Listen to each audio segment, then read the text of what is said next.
হর হর মহাদেব। শেষ পর্যন্ত হোটেলে ঢুকলাম। হোটেলটা নাম হচ্ছে বজরঙ্গি হোটেল। আপনাদের কালকে ভিডিওটা দেখাবো। এই জাস্ট 10 মিনিট হলো হোটেলে ঢুকে পা হাত পা ধুলাম। ধুয়ে পায়ে 2-3টে বড় বড় ফোস্কা পড়ে গেছে।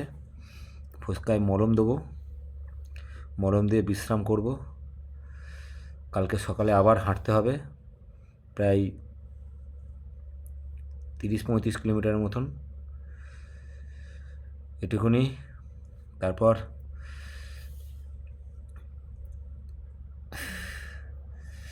আপনারা সবাই ভালো আছেন?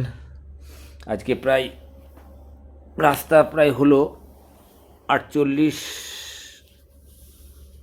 কিলোমিটারের মতন। 48 কিলোমিটার রাস্তা পুরো টোটাল অতিক্রম করলাম।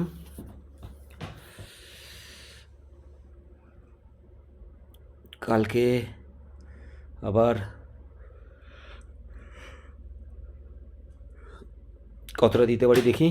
আপাতত আপডেট এরকমই দিলাম। সকলে ভালো থাকবেন। শুভরাত্রি। হর হর মহাদেব। বিশ্রামের সাথে চুপচাপ ঘুমিয়ে পড়ি। হর হর মহাদেব।